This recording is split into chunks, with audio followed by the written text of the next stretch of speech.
Тацуи родился в семье Йоцуба, одном из сильнейших кланов магов в Японии. Его семья заботилась только о создании сильных магов, и для этого, в то время как его мать, лидер клана, все еще была беременна. Она молилась со всем своим желанием, чтобы Тацуи стал сверхчеловеческим магом. Его рождение было быстро отпраздновано, однако они узнали, что он не может использовать магию, и превратили его в изгоя, над которым издевались и которого все игнорировали. Независимо от того, сколько он плакал или кричал, никто не обращал на него внимания, ни его собственная мать, ни человек, который желал его больше всего на свете. Чтобы скрыть, что от него отреклись, и сохранить хорошее общественное лицо, его мать назначила его телохранителем своей сестры. С тех пор Тацуи больше никогда не плакал, не потому, что не хотел, а потому, что вся эта боль и страдания заставили его потерять все свои эмоции. Все трое прибывают на свою виллу, где их встречает Хонами, одна из семейных служанок. Все трое направляются внутрь, в то время как тяжелая работа по переноске багажа остается за Тацуи. Миюки решает пойти прогуляться и просит разрешения у своей матери. Ее мать говорит ей взять Тацую с собой, чему Миюки не очень рада, но тем не менее соглашается. Миюки отправляется на прогулку, в то время как Тацуи держится на почтительном расстоянии позади. Миюки внутренне возмущается тем, что Тацуи является ее опекуном, когда он слабее ее, что делает это бессмысленным. Пока она внутренне сокрушается о своей ситуации, Тацуи внезапно останавливает Миюки. Но мужчина, с которым она чуть не столкнулась, все еще намеренно врезается в нее. Трое солдат, не занятых на службе, принимают угрожающую позу, чтобы запугать братьев и сестер, но Тацуи стоит перед Миюки. Он спокойно приказывает солдатам уйти, его голос и глаза намекают на то, что они не представляют угрозы. Тацуи — это тот, кто опасен. Это приводит к антагонизму между ними троими, и ситуация быстро обостряется, когда солдат наносит удар, наполненный магией, который Тацуи блокирует. Миюки не может поверить своим глазам, думая, что он использовал магию, чтобы блокировать удар. Но она знает, что он не может использовать магию. Тацуи делает еще одно предупреждение, но солдат все равно атакует. Тацуи легко парирует его ударом, который сбивает его с ног. Затем Тацуи уводит Миюки прочь, пока мужчина лежит на полу. Когда они идут рука об руку, Миюки остается ошеломленной неожиданным проявлением боевого мастерства Тацуи. Пара возвращается на виллу. Минами сразу же замечает, что Миюки напугана. Услышав подробности, Хинами делает комплимент Тацуи, но тот отвергает это как свой долг, оставляя Миюки в замешательстве, так как она не понимает, что он имеет в виду. Мии делает ему комплимент за то, что он знает свое место. Мии нездорова, поэтому Миюки направляется на вечеринку, чтобы поприветствовать одного из лидеров ветви семьи вместо нее. Миюки не хочет идти туда, и Хонами дает ей советы, как скрывать свои чувства ради ее будущего публичного имиджа. Когда братья и сестры отправляются на вечеринку, Хонами оплакивает судьбу Тацуи, когда у него нет причин быть телохранителем, если он не является искусственно усиленным магом, как и она сама. Миюки приходит на вечеринку вместе с Тацуи. Она официально приветствует Мицугу, лидера отделения, который затем ведет ее к ее двоюродным братьям, в то время как Тацуи, сопровождающий ее, занимает свое место у стены. Но они быстро бросаются к Тацуи, заметив его. Пока он разговаривает с детьми, Миюки замечает тонкую улыбку на лице Тацуи. Она начинает чувствовать ревность, так как никогда не видела, чтобы он улыбался, несмотря на то, что он даже не заботится о нем. Мицугу быстро приходит на помощь Тацуи от возбужденных детей, но на самом деле он просто пытается заставить детей избегать его. Миюки размышляет о внутренней ситуации в семье и о том, как они заставляют всех держаться на расстоянии от Тацуи. Для них Тацуи всего лишь телохранитель, бесполезный инструмент, который должен пожертвовать собой, чтобы защитить свою сестру. Из-за семьи она никогда не любила его как брата,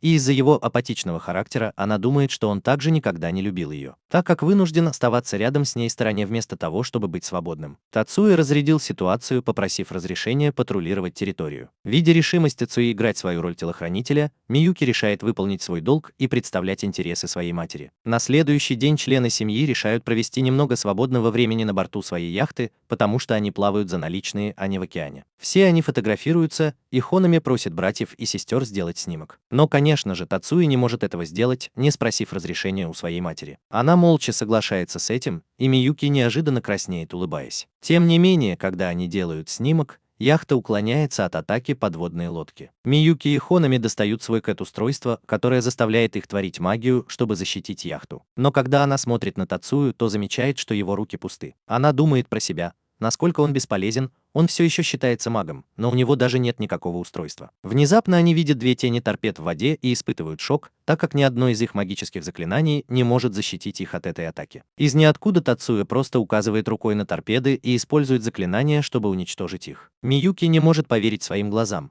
Она не понимает, что произошло. Она сбита с толку такого рода магии. У Тацуи нет сапр, он не должен уметь использовать магию. Более того, он только что использовал продвинутый тип магии за секунду. С этого момента она начала чувствовать, как ее сердце начинает пульсировать в груди. Она думает о том, кто на самом деле является ее старшим братом и как она может стать ближе к нему. В тот же вечер виллу посещает Казама, капитан с близлежащей военной базы, который делает заявление по поводу этого инцидента. Братья и сестры провожают его, когда он уходит, и там они видят солдата, которого Тацуя сбил с ног несколько дней назад. Поняв, что Тацуя — это тот самый мальчик, с которым произошел инцидент, Казама заставляет солдата извиниться. Но Тацуя смог заговорить и принять извинения только после того, как Миюки одобрительно кивнула головой. Когда его интерес достиг пика, Казама приглашает Тацую посетить базу своего подразделения. На следующий день мать Тацуи планирует посетить мероприятие только для женщин и советует Тацуе посетить базу, так как это может стать хорошей возможностью чему-то научиться. Миюки спрашивает, может ли она тоже пойти, говоря, что ей нужно понять уровень мастерства своего телохранителя. Их мать соглашается, но говорит им, что на публике они должны вести себя как братья и сестры, упоминая, что Тацуя должен использовать имя Миюки вместо того, чтобы называть ее мисс. На базе их встречает Санада, который ведет их туда, где войска тренируются использовать базовую магию без какого-либо устройства под бдительным оком Казамы. Тренировка переходит к боевым поединкам, и Казама приглашает Тацую присоединиться к ним. Тацуя соглашается, и его первый противник – чемпион страны по боксу. Поединок начинается с того, что боксер наносит шквал ударов,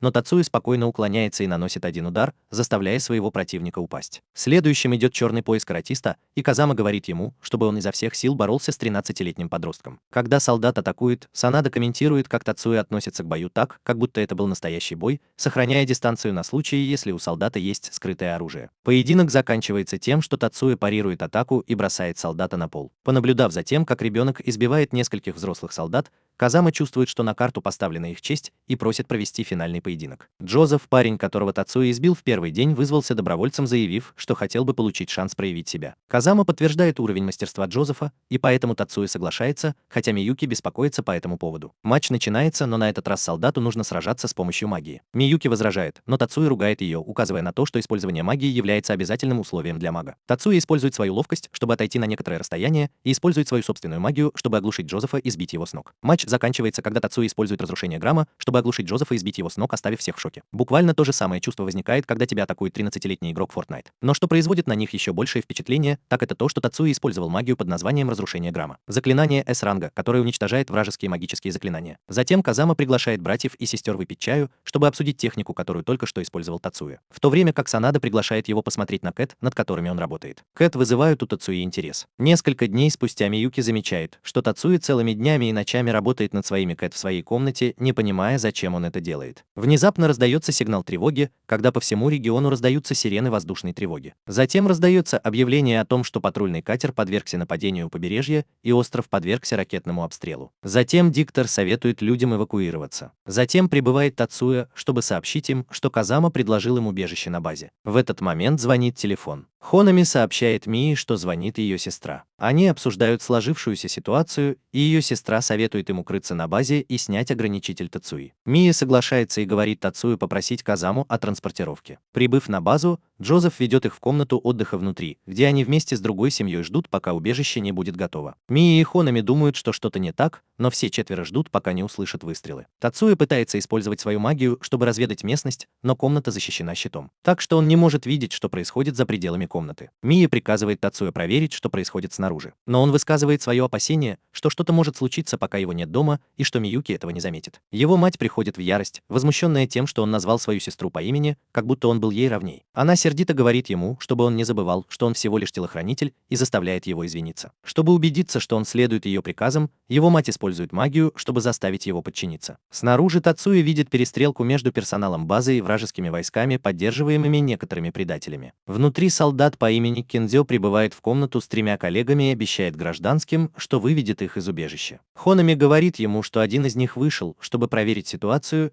и мать Тацуи добавляет, что солдаты могут сначала забрать другую семью. Хонами думает, что мать Тацуи впервые в жизни проявляет заботу о своем сыне, но мать просто говорит, что я не могу доверять этим парням. Прежде чем что-то еще может произойти, прибывает Джозеф и окликает Киндзё, которое открывает огонь без предупреждения. Хамани воздвигает барьер, чтобы защитить Мию и Миюки. Но один из предателей использует магическое заклинание, которое подавляет магию других, оставляя всех троих неспособными действовать. Джозеф и Кинзё спорят о предательстве, и когда слова Джозефа задевают за живое, заклинание подавления ослабевает достаточно, чтобы Миюки могла действовать, убивая того, кто подавляет магию каждого человека. Однако это приводит Кинзё в бешенство, и он убивает всех троих. Через несколько мгновений появляется Тацуя, проделывает дыру в стене и использует сапр, над которым он работал, чтобы уничтожить всех 4 солдат-предателей. Увидев безжизненную Миюки, истекающую кровью, Тацуя бросается к ней и впадает в отчаяние. Он зовет ее по имени, положив руку ей на грудь, но она не отвечает, она мертва. Он отчаянно кричит, что не даст ей умереть,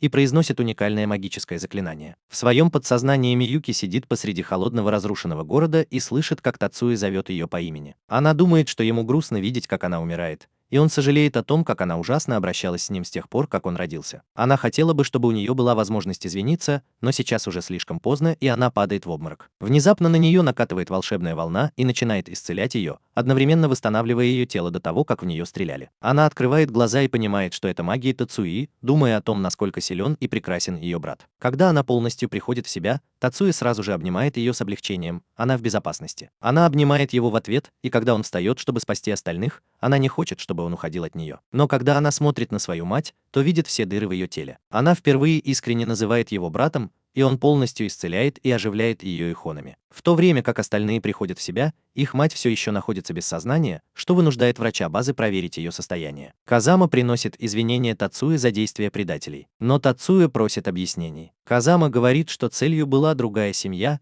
и что семья Тацуи была взята в качестве залога. Затем Казама объясняет, что враг контролирует воды вблизи острова и что на береговой линии деревни находятся сухопутные войска. Понимая ситуацию, Тацуи затем просит их укрыть его семью в самом безопасном месте и просит доспехи и снаряжение, чтобы он мог пойти на врага. Казама спрашивает почему, и Тацуя объясняет, что это месть за убийство его сестры. Казама заявляет, что он не допустит убийства мирных жителей и любого, кто сдастся в плен. Но Тацуя с холодным взглядом в глазах уверяет, что он даже не даст врагу достаточно времени, чтобы сдаться. Казама соглашается, чтобы Тацуя развернулся вместе с ними. Тацуя уходит, но Миюки вцепляется в него, прося не уходить. Тацуя заявляет, что должен это сделать, потому что они причиняют боль единственному, что для него важно. Миюки замечает странную формулировку, и Тацуя говорит ей, что она уже достаточно взрослая и что их мать должна объяснить ей это. Затем он уверяет Миюки, что вернется, потому что благодаря его силе никто не сможет победить его. Вся семья наблюдает за тем, как Тацуя и его воинское подразделение сражаются с захватчиками. Хонами утверждает, что эта битва настоящий кошмар наяву. Тацуя уничтожает вражеских солдат своей магией. Но что еще хуже, когда его товарищи погибают, он просто оживляет их. Затем Миюки просит свою мать объяснить, что сказал ее брат. Ее мать ругает ее за то, что она назвала его своим братом, но затем объясняет, что Тацуя родился неполноценным магом. Для клана Тацуи истинная магия заключается в изменении информации и получении результата, в данном случае конкретного заклинания. Но Тацуя может уничтожать и восстанавливать информацию только на чудовищном уровне, который имеет несколько блокировок, чтобы помешать ему отомстить и уничтожить семью. Но его мозг все еще не может изменить магическую информацию. Их мать провела над ним несколько экспериментов, чтобы изменить его мозг с помощью магии и заставить его изменить магическую информацию, в результате чего он потерял все свои эмоции, за исключением одной, его братской любви к Миюки. Но так как все эксперименты провалились, их мать решила использовать его слабую силу и сильную связь с Миюки и заставила его стать ее телохранителем. Услышав это, Миюки расстраивается, заставляя ее плакать, затем она снова поворачивается к экрану и размышляет, как она может когда-нибудь отплатить Тацуя за все, что он сделал для нее. Когда битва подходит к концу, 6 кораблей отделяются от вражеского флота и убегают прочь. Солдаты хотят помешать им бежать, но командир базы приказывает солдатам отступить. Они на самом деле не понимают, что происходит, потому что только Санада, Казама и Тацуя остаются позади. Он держит в руках огромный снайперский сапр, который он сам разработал. Заметив этот сапр, Хонами просит разрешения развернуть его и поддержать Тацую. Мать соглашается, кажется, она знает, что он задумал. Хонами прибывает и активирует свои щиты, сосредоточившись на защите от приближающейся бомбардировки, чтобы Тацуя мог сосредоточиться на атаке. Это дает Тацуе необходимое время, позволяя ему активировать свое магическое заклинание. Материальный взрыв, уничтожающий флот и создающий огромное цунами, пока они отступают. Как только они достигают безопасного места, Тацуя наблюдает, как умирает Хонами, потому что она исчерпала всю свою магическую силу, чтобы защитить его. Однако она показывает, что довольна тем, что выбрала время, когда она выполнила свой последний долг, который позволил ей умереть как личности, а не как искусственному инструменту. Есть кое-что, чему Тацуя должен научиться, и с этими последними словами она закрыла глаза. Прошло 3 года с момента печально известного инцидента в Акиване, который принес Тацуи устрашающий титул бога разрушения. После чего Тацуи решил продолжить свое образование в первой средней школе магии, филиале Национального университета магии. Он был принят на 2-й курс. Его теоретические знания были достойны похвалы, но практические навыки оставляли желать лучшего. Миюки, его сестра, была возмущена таким рейтингом и поначалу отказалась выступить с речью на церемонии поступления. Однако Тацуи смог убедить ее продолжить. Находясь в школе, Тацуи столкнулся с президентом студенческого совета Майюми. В этом учебном заведении существовал уникальный способ классификации студентов. Студентов 1-го курса называли цветочками, в то время как студентов 2-го курса пренебрежительно называли сорняками из-за их более низких баллов на вступительных экзаменах. Во время церемонии Тацуи подружился с Мизуки и Эрикой и другими сорняками. Мизуки предположил, что Тацуи и Миюки могут быть близнецами из-за их схожих магических аур. Заметив ее проницательную наблюдательность, Тацуи решил быть осторожным с Мизуки, чтобы не раскрыть свои истинные способности. На следующий день Тацуи занимался своим обучением ниндзюцу. Одновременно с этим его учитель игриво подразнивал Миюки. Тацуи сразился со своим учителем в спарринге, но в итоге проиграл, так как его учителю пришлось использовать магию, чтобы выровнять игровое поле. Позже в школе пути Тацуи пересеклись с Лео, который заинтересовался магической специализацией Тацуи. Тацуи показал свою слабость в практических навыках и выразил желание стать инженером. За обедом Миюки выразила желание поужинать со своим братом. Однако некоторые ученики цветущих быстро указали на социальные границы. Цветущие не должны ассоциироваться с сорняками. После их занятий между цветущими и сорняками возник спорный диалог, переросший в стычку. Появление Майюми предотвратило то, что ситуация вышла из-под контроля. Вся группа была на грани того, чтобы столкнуться с дисциплинарным взысканием со стороны студенческого совета, но Тацуи сумел разрядить ситуацию. Когда его спросили о девушке, произносящей заклинания, Тацуи определил это как легкую магию. Затем он удивил всех, показав свою способность расшифровывать магические последовательности активации во время их выполнения. Это считалось невозможным, поскольку для произнесения заклинания требовалась быстрая последовательность из 30 тысяч символов в течение доли секунды. Миюки выражает свое сожаление по поводу случившегося,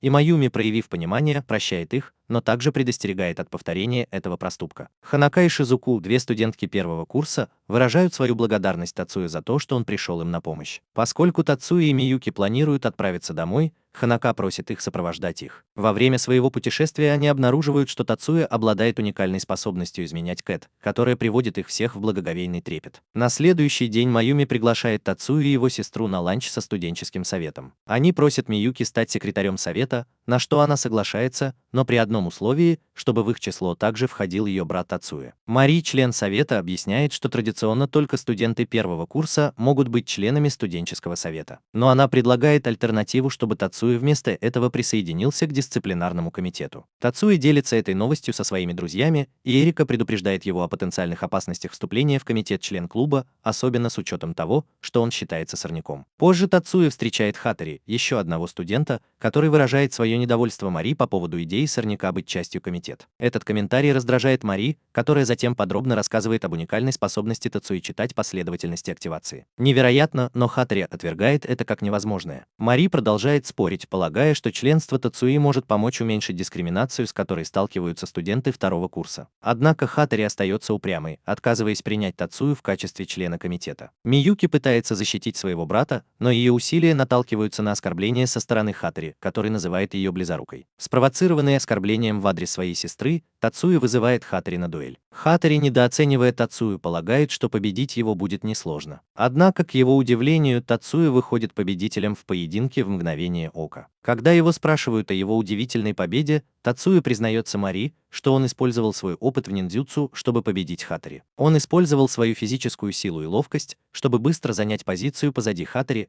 где он произнес свое заклинание. Тацуи рассказывает, что он манипулировал различными расчетами для каждой магической волны, заставляя их сходиться в одном месте, в результате чего Хатари чувствовал себя дезориентированным и в конечном итоге потерял сознание. Во время этого откровения Азуса обнаруживает, что гипсовое устройство Тацуи было создано легендарным магическим дизайнером Таурусом Сильвером, который произвел революцию в мире магии. Магия с созданием системы циклического заклинания ускорила эволюцию магии на десятилетия. Как только Хатари приходит в сознание, он понимает, что школьная оценка магии на самом деле не отражает набор навыков Тацуи, что заставляет его извиниться перед Миюки. Затем Мари сопровождает Тацуи в их штаб-квартиру, где он указывает на потенциальные подводные камни в ее плане по искоренению дискриминации среди учеников. В ответ Мари сообщает Тацуя, что Шун Морисаки, студент, который ранее напал на него, собирается присоединиться к ним в совете. Тацуя знакомится с остальными членами комитета, которые поначалу сомневаются в нем, но в конечном итоге застают врасплох, когда узнают о его легкой победе над Хатори. Позже той же ночью Миюки просит Тацую доработать ее сапр, чтобы увеличить скорость произнесения заклинаний. Тацуя вместе с Шу, надоедливым парнем с первого дня, назначены на патрульную службу с разрешением использовать свои кэт, если того потребует ситуация. Несмотря на то, что они являются старшими моделями, Тацуя решает использовать для этой задачи двух кэт-комитета. Находясь на дежурстве, Тацуя сталкивается с конфликтом между клубами Кёнда и Кёнзюцу, которые ссорятся из-за использования демонстрационного пространства. При опасном повороте событий Кирихара, национальный чемпион по Кёнзюцу, применяет смертельную магию против Сайки, члена клуба противников. Тацуя вмешивается без колебаний, прекращая конфронтацию и задерживая Кирихару. В отместку весь клуб Кёнзюцу пытается напасть на Тацую за задержание Кирихары, но Тацуя умело уклоняется от их атак, нейтрализуя ситуацию без особых усилий. Тацуя рассказывает Марии Дюмандзи, руководителю всех школьных клубов, о своей встрече с Кирихарой. Они хвалят его за исключительное умение справиться с ситуацией. Во время ужина со своей сестрой и друзьями Тацуя рассказывает, что он непреднамеренно разработал новую технику, получившую название специфическое магическое подавление. Он использовал этот инновационный метод, чтобы нейтрализовать магию Кирихары, одновременно управляя двумя кэт и вводя разные переменные в каждой из них, чтобы нейтрализовать магию. Однако Тацуя просит, чтобы они держали это откровение в секрете, так как это недорогое решение потенциально может дестабилизировать всю структуру магии, так как это экономичная альтернатива обычно дорогостоящему инструменту. На следующий день Тацуя получает срочный звонок о начале драки и спешит вмешаться. Но он попадает в засаду, устроенную неизвестным нападавшим. Ему удается отразить нападение, и нападавший скрывается с места происшествия. Мибу выражает желание поговорить с Тацуей, что вызывает у Миюки подозрение, что Мибу может быть заинтересована в свидании с ним. Мибу предлагает Тацуе вступить в клуб Кёнда, но Тацуя настаивает на том, чтобы узнать ее мотивы, стоящие за этим приглашением. Мибу раскрывает свою цель – создать организацию, состоящую из людей, не способных использовать магию, с намерением бороться с дискриминацией. Тацуя по-прежнему настроен скептически и расспрашивает ее о ее планах после достижения этой цели. Тацуя разделяет намерения Мибу с дисциплинарным комитетом, и они подозревают, что она может подвергаться какой-то форме манипуляций. Тацуя предполагает, что за этим может стоять Бланш, известная антимагическая группа, и сообщает комитету, что он намерен дождаться ответа Мибу, прежде чем принимать решение. Мибу беседует с Киноэ, капитаном клуба Кёнда, который убеждает ее завербовать Тацую, подчеркивая важность о его способностях. Позже тем же вечером Тацуя обсуждает Бланш с Миюки, описывая их как террористическую группу. Он выдвигает гипотезу, что он мог бы быть частью такой группы, если бы не обладал уникальными способностями. Далее он уточняет, что цель Бланш состоит в том, чтобы ослабить мощь страны, что неизбежно приведет к столкновению с 10 главными кланами, особенно с их собственным кланом Йоцуба. Тацуя посвящает себя оттачиванию своих практических магических навыков. Мизуки, заинтригованный его замечательной скоростью обработки информации, несмотря на его низкие практические навыки, задается вопросом, как ему это удается. Тацуя рассказывает, что он сосредоточил свои исследования на производстве энергии с помощью магии, что вызывает интерес к Мизуки и вдохновляет ее ставить свои собственные цели. Когда Тацуя встречается с Мибу, чтобы услышать ее решение, он находит ее ответ неудовлетворительным и, следовательно, отклоняет ее приглашение. В результате группа студентов второго курса под названием «Альянс сочувствующих», возглавляемая Мибу, захватывает комнату вещания в знак протеста против продолжающейся дискриминации. Мари хочет урегулировать ситуацию силой, в то время как Дюмандзи выступает за более мирное решение проблемы. Тацуя связывается с Мибу и заверяет ее, что они открыты для дискуссий и гарантируют ее безопасность. Как только группа выходит из комнаты вещания, комитет задерживает их. Однако Маюми вмешивается и освобождает их, выражая желание провести переговоры с Мибу. К сожалению, переговоры зашли в тупик, поскольку они не могут определить необходимые изменения для искоренения дискриминации. Затем Маюми предлагает провести публичные дебаты, полагая, что в процессе принятия решений должны участвовать более широкие круги студентов. Тем временем Тацуя натыкается на Мизуки, беседующую с Киноэ,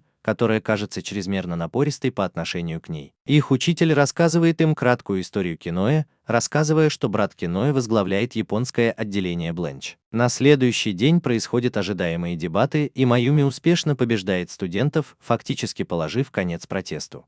Однако в разгар торжеств школа внезапно становится объектом террористической атаки. Школа успешно предотвратила террористический акт, но вскоре понимает, что это был всего лишь отвлекающий маневр. Истинным намерением нападавших было украсть конфиденциальную информацию из магического университета, которая хранилась в школьной библиотеке. Тацуя сумел противостоять злоумышленникам в библиотеке, задержав Мибу, которая была побеждена Эрикой. После захвата Киноэ они применили к нему сыворотку правды, чтобы раскрыть местонахождение базы Бланш. Впоследствии они навестили Мибу в больнице, где она призналась, что чувствовала себя дискриминированной из-за Мари. Она вспоминает случаи, когда она просила Мари тренироваться вместе с ней, но Мари отказалась, так как способности Мибу намного превосходили ее собственные. Однако Мибу неверно истолковала слова Мари, ошибочно предположив, что Мари намекнула, что Мибу не сравнится с ней. Тацуя утешает ее и принимает решение уничтожить оставшихся членов Бланш в одиночку. Мибу думает, что он делает это ради нее, но он показывает, что не позволит опасным людям находиться рядом с его сестрой. Его друзья и сестра настаивают на том, чтобы помочь ему. После того, как они выяснили местонахождение убежища Бланш,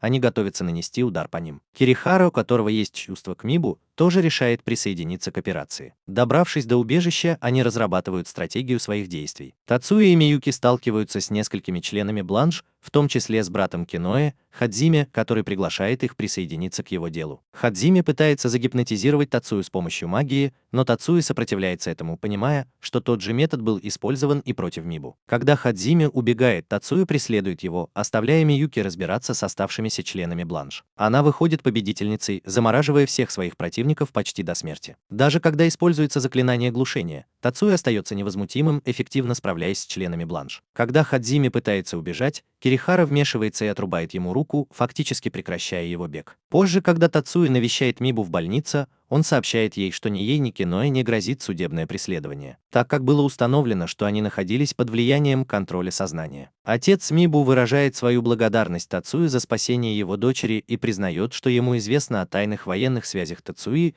но он клянется держать это в секрете. По дороге домой Миюки упоминает, что Тацуе не обязательно посещать среднюю школу только ради нее. Однако он успокаивает ее, утверждая, что доволен своей нынешней жизнью. Возвращаясь к тренировочному режиму со своим сенсеем в рамках подготовки к предстоящему соревнованию 9 школ, проходящему на Фудзи, Тацуя и Миюки встречаются с Харукой, школьным консультантом, которая раскрывает свою личность как полицейского следователя. Тацуя обещает соблюдать осторожность при условии, что она сообщит ему о любых потенциальных террористических угрозах, маячащих на горизонте. Во время разговора за обедом Тацую пригласили присоединиться к техническому персоналу, поддерживающему школьную команду на соревнованиях. Поначалу он не решается согласиться из-за своего статуса травки, но его уговаривают, когда Миюки просит его поддерживать ее конкурентоспособный Кэт. Обсуждение переходит к провальной исследовательской работе по магии полета, и Маюми интересуется точкой зрения Тацуи по этому вопросу. Он удивляет всех, когда утверждает, что неудача в создании магии полета произошла из-за недостаточного понимания заклинаний, которые они использовали. Впоследствии Тацуя был официально назначен техническим персоналом соревнований. Некоторые цветочки недовольны этим решением, что привело к тому, что Тацуя должен пройти тест. После того, как он продемонстрировал свои навыки адепта, вручную скопировав уникальные спецификации Саппор Кирихары на конкурсную модель,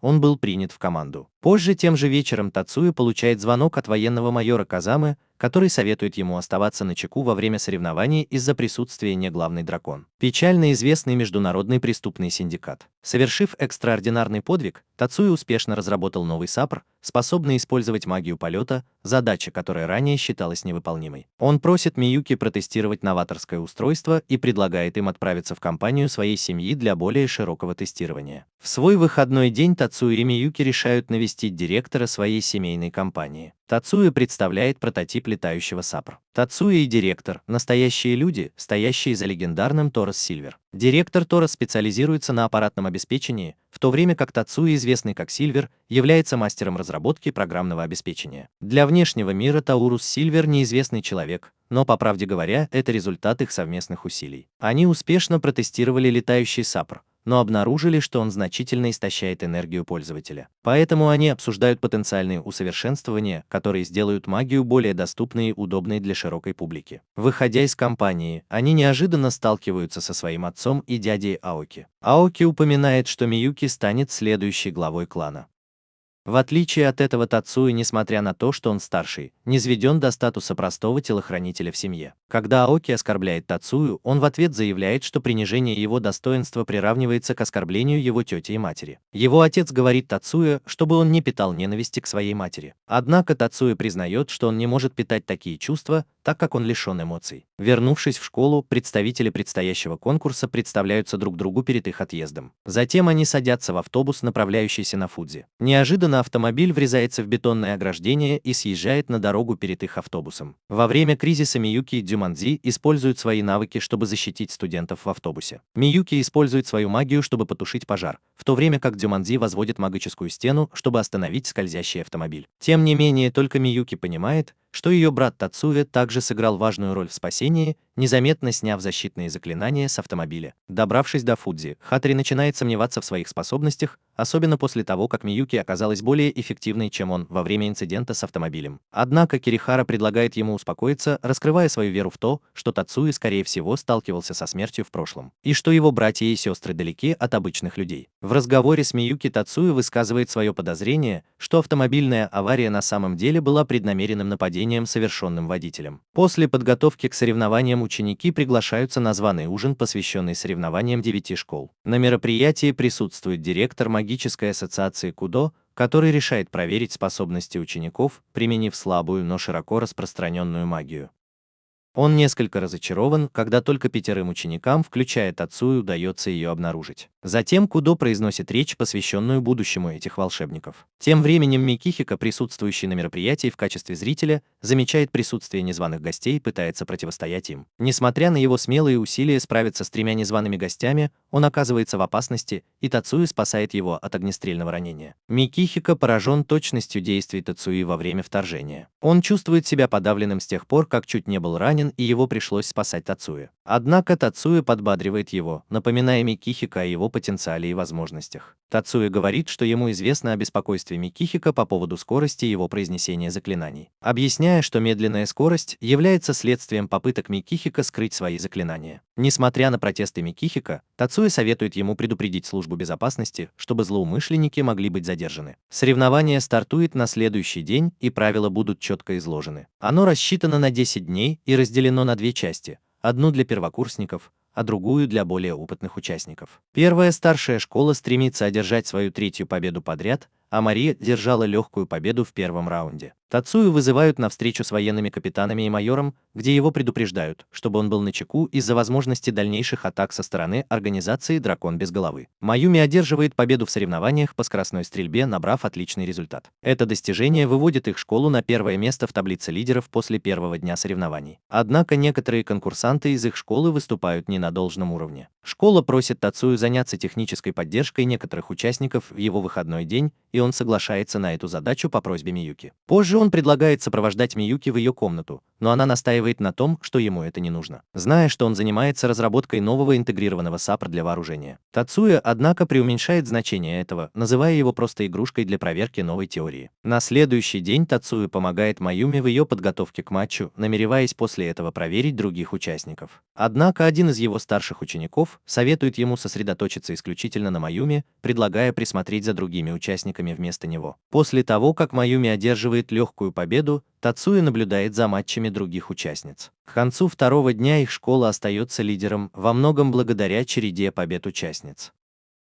С другой стороны, конкурсанты-мужчины значительно отстают в результатах. Для того, чтобы школа одержала победу в общем зачете, она должна одержать победы по крайней мере в 4 из оставшихся 6 официальных матчей. Вернувшись в свою комнату, Тацуя обнаруживает, что новый САПР, над которым он работал, был завершен и доставлен. Когда его друзья навещают его в его комнате, он видит в этом отличную возможность для Лео протестировать новый САПР. Недавно разработанный САПР имеет форму меча, который обладает уникальной особенностью, он может отделяться, а затем снова соединяться. Когда Лео тестирует его на нескольких учебных манекенах, эксперимент оказывается успешным. На следующий день Мари должна принять участие в полуфинале турнира «Боевая доска». Она начинает соревнование на высокой ноте, но события быстро принимают неправильный оборот. Вместо того, чтобы замедляться во время поворота, ее соперница ускоряется. Как раз в тот момент, когда 2 участника вот-вот столкнутся друг с другом, Мари необъяснимым образом теряет равновесие. В результате несчастного случая она получает травму и не сможет восстановиться до окончания соревнований. И Маюми и Тацуя подозревают, что кто-то вмешался в этот инцидент и начинают расследовать его. К ним присоединяются Мизуки и Мики. Тацуя предполагает, что преступник мог либо спрятаться под водой, чтобы нарушить равновесие Мари,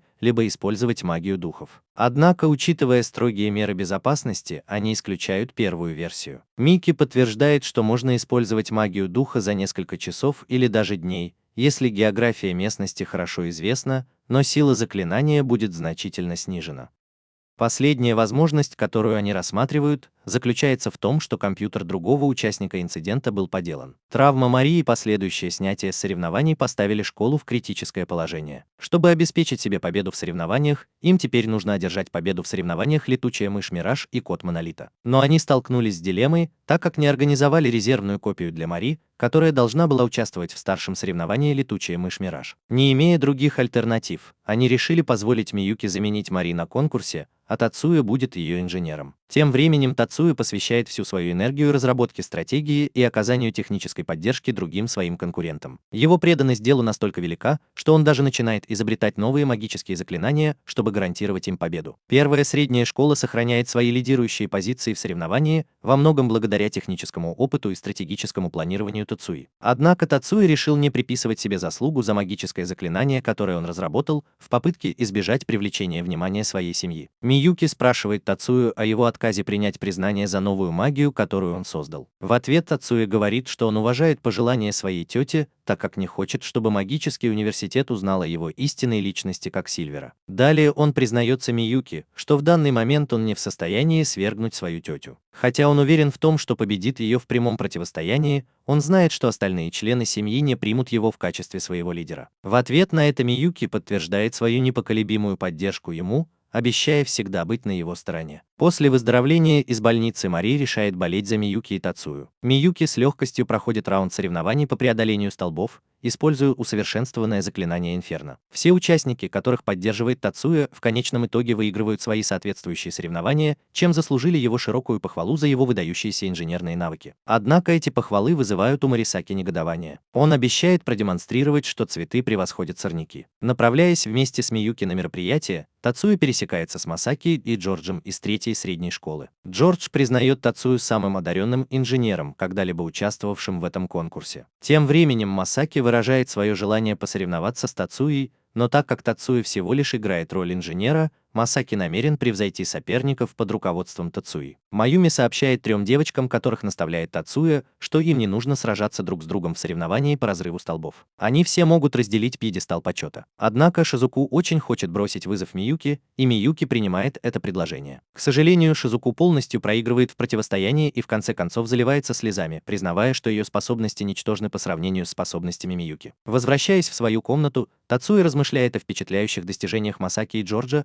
Один из них был опытным ветераном боевых действий, а другой — вундеркиндом, который доказал существование кардинальных кодов, концепция, которая ранее была теоретической. Он предполагает, что Морисаки, скорее всего, проиграет таким грозным противникам, учитывая, что по силе Масаки превосходит любого первокурсника в его школе. На следующий день Тацуя узнает, что Морисаки и его команда попали в засаду с запрещенным заклинанием, что привело к травмам и лишило их возможности участвовать в соревнованиях. Возможно, первой старшей школе придется отказаться от участия в матче, но Маюми говорит, что Дзюманзи ведет переговоры с организаторами соревнований. Она подозревает, что кто-то пытается нанести ущерб их школе. Тацуя рассказывает о своей встрече с членами безголового дракона, которых он одолел несколькими днями ранее. Несмотря на то, что First High одерживает победу в другом соревновании первокурсников Mirage Bet, они не могут обеспечить себе общую победу, если не примут участие в соревновании Код Монолита. Во время этого мероприятия Азуса подслушивает разговоры, предполагающие, что подопечные Тацуи используют удивительно точные и эффективные заклинания активации магии, чего может достичь только Таурус Сильвер. Соединяя точки между новыми магическими заклинаниями и всеми его подопечными, она приходит к пониманию истинной личности Тацуи. После этого события в первой старшей школе назначено собрание. Там Маюми предлагает, чтобы Тацуя сам принял участие в этом мероприятии. Несмотря на первоначальный отказ, Дзюманзи уговаривает Тацую согласиться. Его просят выбрать 2 его товарищей по команде, и он выбирает Мики и Лео, так как он знаком с их способностями и наблюдал за их тренировками из первых рук. Лео и Мики охотно соглашаются. Соглашаются принять участие в мероприятии и Тацуя берет на себя ответственность объяснить им правила. Он разрабатывает хитроумную стратегию, проинструктировав Лео использовать его недавно приобретенный встроенный в оружие сапр, который можно отсоединить и снова прикрепить. Это очень умный ход, учитывая, что соревнование запрещает прямые физические атаки. Когда мероприятие стартует и команды начинают вступать в бой, использование Тацуи грамм сноса,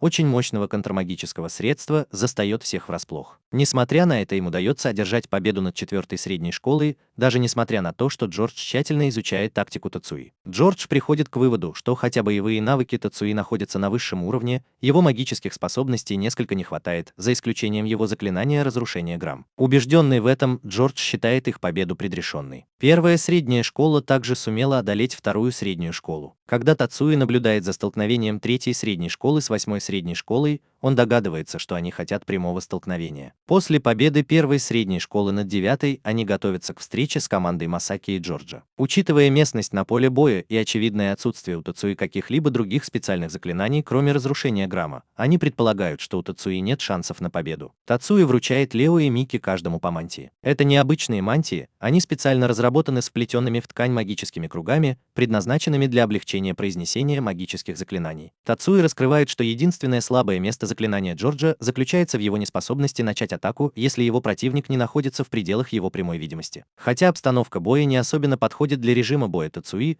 он разрабатывает стратегический план, который использует фиксацию Масаки на нем, чтобы изменить шансы в пользу 1-й средней школы. В то время как Тацуя признает, что победить Масаки и Джорджа будет непросто, Миюки утверждает, что поражение – это не вариант для него. Масаки и Джордж замечают мантию, но отмахиваются от нее как от незначительного препятствия. Они по-прежнему непоколебимы в своей уверенности в скорой победе. Заинтригованный Тацуи Кудо, глава 10 магических семей, решает стать свидетелем противостояния между 1-й и 3-й школами. Битва начинается с того, что Масаки и Тацуи сражаются друг с другом. Тем временем Джордж делает вывод, что Тацуи изменил свои заклинания всего за 2 часа. Джордж пытается присоединиться к драке, но Микки мешает ему продвинуться вперед. Масаки отвлекает его внимание, чтобы помочь Джорджу, предоставляя Тацуи критическую возможность приблизиться к нему. Испуганный близостью Тацуи, Масаки в панике обрушивает на Тацую смертельную атаку, тем самым нарушая правила.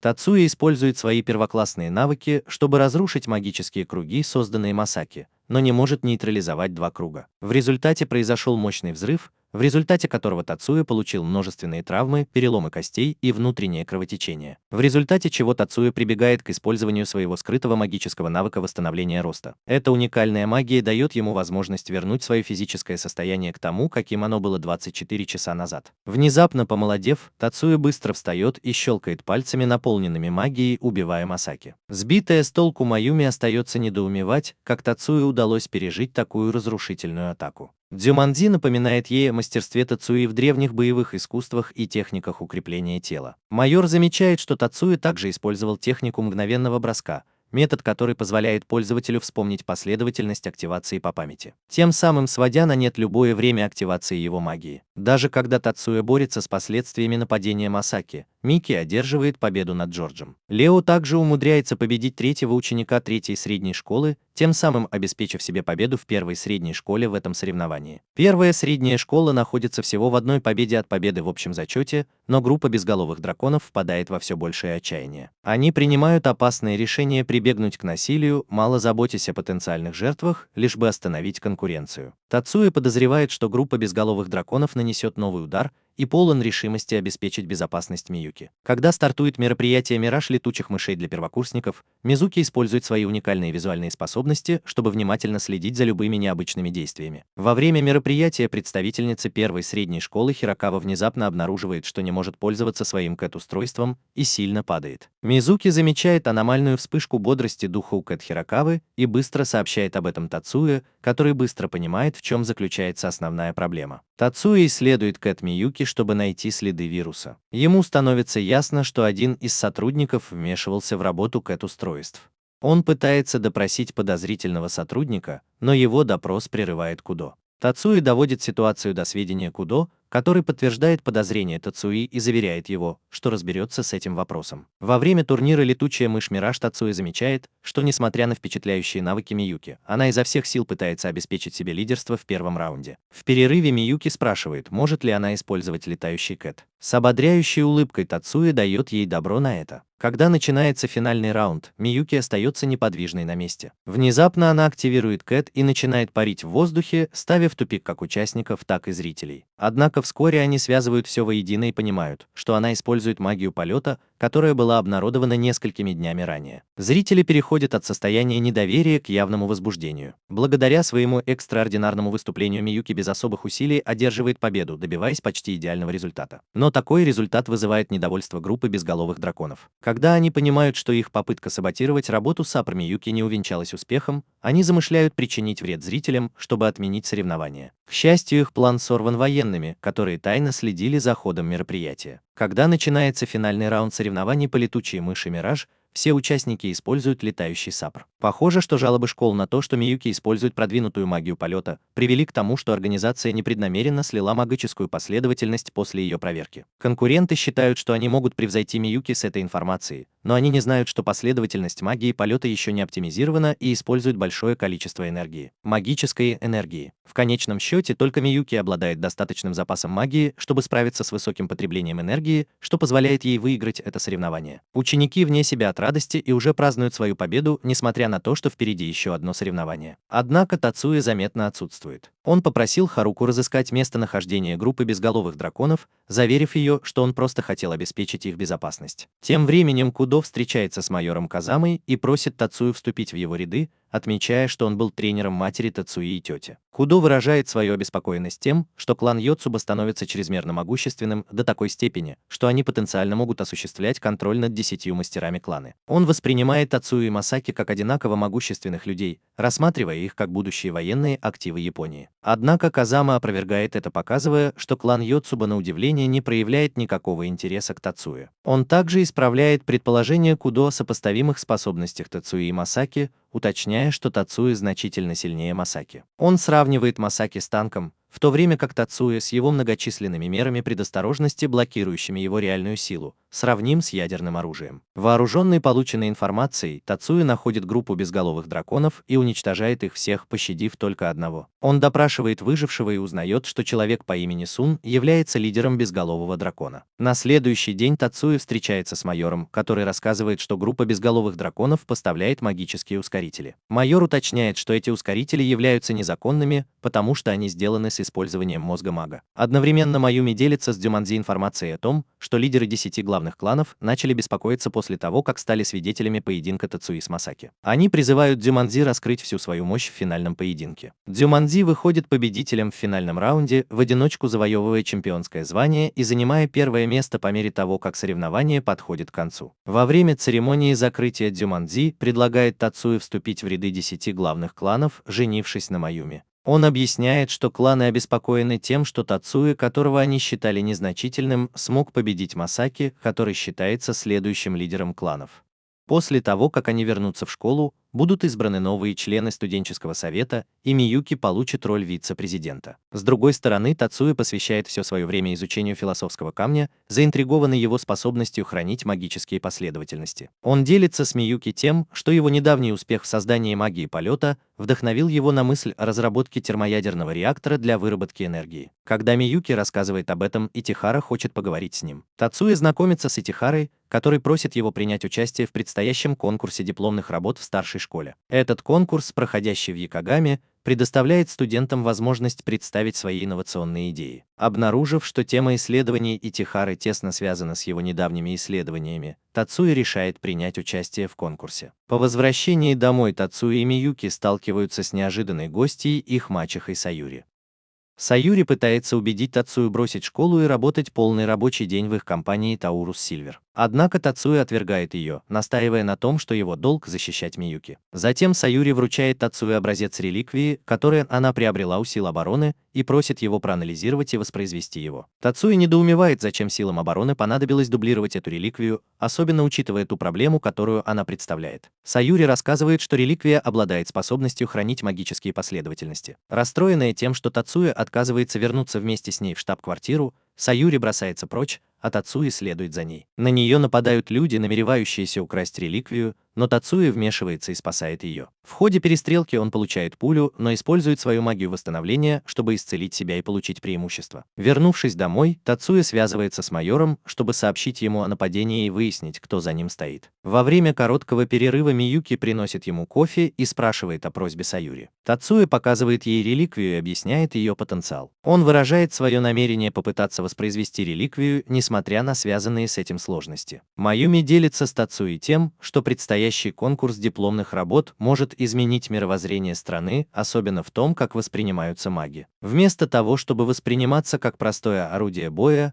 маги могут быть признаны за их интеллектуальный вклад. Тацуя также получает от Харуки новую информацию о растущей преступной организации в городе. Она упоминает о нескольких несанкционированных въездах в страну в Якогаме и Якосуке. Тацуя считает, что время для этих въездов слишком удобное, чтобы быть простым совпадением, и подозревает, что это связано с конкурсом дипломных работ. Тацуя и его друзья вскоре понимают, что за ними следят, и решают встретиться лицом к лицу с человеком, который за ними шпионит. Интересно, что Тацуя позволяет шпиону уйти. Азиатский альянс продолжает наблюдать за Тацуей и его группой, но их попытки не остаются незамеченными. Микихико предполагает, что эти шпионы являются иностранными агентами, а не местными жителями. Тем временем два офицера, расследующие эти происшествия, поддерживают связь с военнослужащими, чтобы поделиться своими выводами. В ходе отдельного инцидента Эрике и Лео удалось загнать в угол одного из шпионов и допросить его. Шпион называет себя Джиро Маршалом, нелегальным иммигрантом. Он объясняет, что его миссия состоит в том, чтобы гарантировать, что магические технологии, разработанные учениками старших классов школы магии, не попадут на восток. Он здесь для того, чтобы предотвратить любую потенциальную кражу этих технологий. Но Джиро умудряется вырваться из их хватки, при этом угрожая Эрике пистолетом. Однако Джиро недолго остается на свободе. Лу, оперативник, работающий на Азиатский альянс, ликвидирует Джиро, пока тот находится в бегах. Команда Tisas Magic завершает начальную стадию своего проекта, тестируя его, чтобы убедиться, что он функционирует должным образом. Во время этого процесса Мибу замечает студента-первокурсника, сжимающего в руках устройство для взлома беспроводных паролей. Заметив это, девочка пытается убежать, и Мибу бросается в погоню. Вместе с Эрикой и Кирихарой Мибу удается догнать девочку. Они выясняют, что она действительно шпионка,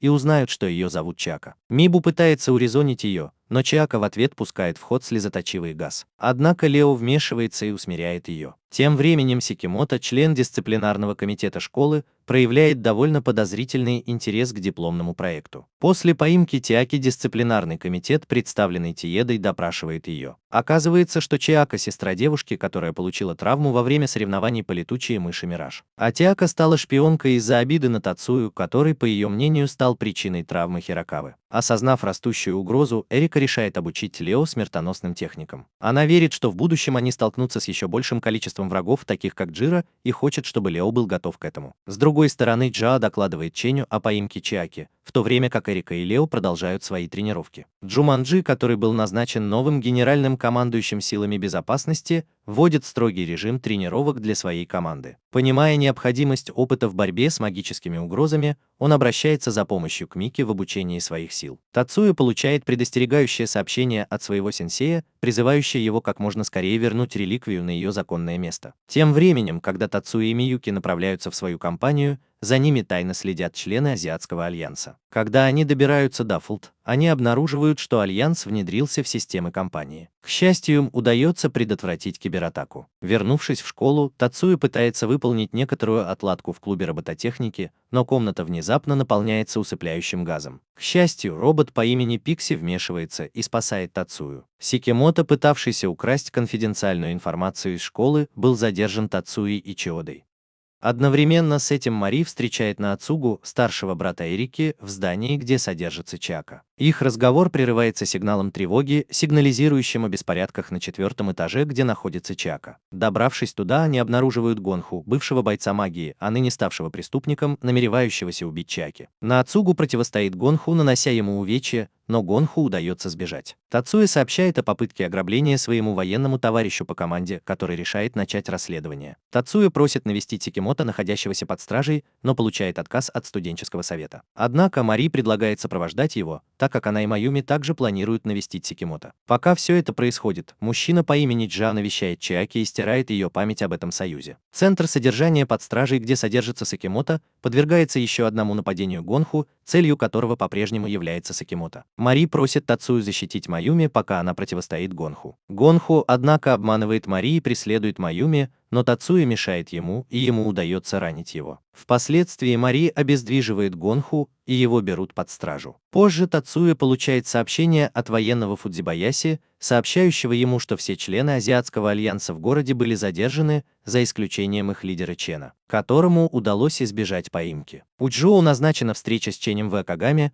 во время которой Чень умоляет его добиться освобождения Лугунху. Джоу соглашается помочь, но ставит условия: их действия не должны угрожать безопасности Чинатауна. Тем временем Тацуя и его друзья усердно готовятся к конкурсу дипломных работ. Тацуя рассказывает им, что конкурс обычно становится мишенью для нападений каждый год, и поэтому он просит своих друзей быть наготове на случай чрезвычайной ситуации. Фудзи сообщает Тацуя, что мобильный костюм, элемент оборудования, крайне важный для их операций, готов к использованию. Более того, он советует Тацуя предвидеть возможную атаку. На соревнованиях Тацуя и Миюки сталкиваются с Масаки, который служит в подразделении безопасности мероприятия. В другом месте Фудзи делает предупреждение Харуки, предостерегая ее от того, чтобы слишком глубоко копаться в делах Тацуи. Позже Фудзи узнает, что Гонху успешно освободили из-под стражи. До Дзюманзи дошли новости о том, что Сикимото подвергался ментальному манипулированию и контролю. В ответ на это откровение Дзюманзи приказывает всем силам безопасности надеть пуленепробиваемые жилеты и поддерживать высокий уровень бдительности. Когда наступает очередь первого старшеклассника выступать с докладом, его презентация проходит хорошо и успешно. Джордж, член команды соперника, признает значительный вклад Тацуи в дипломный проект, а также игриво заявляет, что они так легко не признают своего поражения. Однако как раз перед тем, как третьеклассники могут выступить со своей презентацией, соглашение о защите диссертации подвергается резкой атаке. Автомобиль, начиненный взрывчаткой, врезается в здание управления конвенции, вызывая хаос и разрушение. Студенты подвергаются еще большему нападению со стороны подземного корабля, принадлежащего врагу, который продолжает запускать в них ракеты. Несмотря на враждебный натиск, Тацуе удается расчленить одного из террористов, что придает студентам смелости уничтожить остальных нападавших. Джордж, один из студентов, противостоит Тацуе по поводу его использования атаки молекулярным разделителем, секретной техники, известной очень немногим избранным. Джордж сбит с толку способностью Тацуи владеть этой техникой, но Тацуя предпочитает не вступать в дискуссию. Азуса использует свою магию, чтобы успокоить охваченную паникой толпу, в то время как Маюми направляет всех к безопасной эвакуации. После этого Тацуя и его друзья успешно нейтрализуют террористов и пробираются в VIP-конференц-зал во главе со своей подругой Шизуку. Их следующий план действий – отправиться в демонстрационный зал, чтобы стереть все данные, связанные с их презентацией. Здесь они обнаруживают, что Маюми и Дзюманзи уже работают над удалением этих данных. Тацуя предсказывает, что студенты, которым удалось сбежать через подземный ход, скорее всего, столкнутся с новыми нападениями. В ответ на это Дзюманзи отправляет Хатари и Саваки защищать убегающих студентов. Тацуя удается остановить еще один начиненный взрывчаткой автомобиль, и вскоре после этого прибывают военные силы обороны. Все ограничения на информацию о Тацуе сняты, и группа узнает о его высоком ранге лейтенанта специального назначения в армии. Майор назначает Тацую на миссию, прося группу сохранять конфиденциальность относительно роли Тацуи в армии. Группа продолжает процедуру эвакуации. В эмоционально напряженный момент Миюки целует Тацую в лоб, действие, которое снимает печать, подавляющую его силы. Когда Масаки пытается увести своих друзей в безопасное место, он начинает жестокую атаку на террористов, преграждающих им путь, оставляя за собой разрушительный след. Тем временем Дзюманзи просит разрешения у Фудзи обратиться в магическую ассоциацию, филиал Кента. Будучи временным главой семьи Дзюманзи, он считает своим долгом защищать ее. Стремясь спасти учеников, Шизуку и Маюми обращаются к своим отцам с просьбой организовать вертолеты для эвакуации. Тацуя надевает свой модифицированный летный костюм и вступает в бой, уничтожая вражеские беспилотники один за другим. Ему отдают приказ объединиться с силами Янаги на земле. Масаки, однако, не присоединяется к эвакуации, а вместо этого направляется в отделение магической ассоциации Кента, готовый сражаться. Пока группа ожидает спасательные вертолеты, они сталкиваются с натиском вооруженных машин. Встретившись с Янаги, Тацуя узнает, что их противники принадлежат к Великому Азиатскому альянсу. Вскоре после этого прибывают спасательные вертолеты, и студентов переправляют в безопасное место. Несмотря на побег студентов, террористы продолжают свои разрушительные действия. Однако Масаки и Дзюманзи противостоят их атакам, заставляя их отступить. Посреди этого хаоса Кирихара и остальные члены группы попадают в опасную засаду, в результате чего Кирихара получает жестокое ранение в ногу, а Кей получает пулевое ранение. Как раз в тот момент, когда кажется, что все потеряно, врывается Миюки и нейтрализует нападавших. Она немедленно связывается с Тацуей, который использует свою способность к восстановлению роста, чтобы исцелить Кирихару и Кея. Похвалив Миюки за ее храбрость, Тацуя улетает, чтобы продолжить бой. По мере того, как ожесточенная битва продолжается, Тацуя и его войска одерживают верх и одерживают победу над врагом. Солдаты противника, пораженные его огромной силой, называют Тацую богом разрушения. Дзюманзи и члены магической ассоциации используют свое преимущество, заставляя вражеские войска отступить. Тем временем в китайском квартале Масаки встречает Джао, который сдает террористов, которым ранее удалось сбежать. На борту спасательного вертолета Кирихара и остальные не верят в свое внезапное выздоровление. Когда они спрашивают Миюки о том, как Тацуя исцелил их, она объясняет его уникальную способность. Тацуя использует восстановление роста. Технику, которая позволяет ему вернуть любого человека в его состояние до травмы, если рана эта продолжалась в течение последних 24 часов. Однако эта сила палка о двух концах, именно поэтому Тацуя борется с другими формами магии, и каждый раз, когда он использует регенерацию, он испытывает усиленную версию боли жертвы в 150 раз больше. Он единственный маг в мире, который может владеть этой способностью. В отдельной стычке Лу Гунху начинает атаку на магическую ассоциацию, но совместными усилиями быстро побеждает его. Миюки выходит против Ченя и без особых усилий расправляется с ним. Когда террористы начинают отступать, Тацуя предпринимает решительные действия. Он использует взрыв вещества, чтобы уничтожить их корабль и уничтожить оставшиеся вражеские силы. Этим последним ударом Тацуя положил конец войне, уничтожив вражеский флот. Позже этот инцидент стал известен как выжженный Хэллоуин и стал ярким напоминанием о необузданной силе магии. Наконец-то Тацуя и Миюки воссоединились. После того, как пыль осядет, Йоцуба Мая, опекун братьев и сестер, выражает свое желание, чтобы они вернулись домой.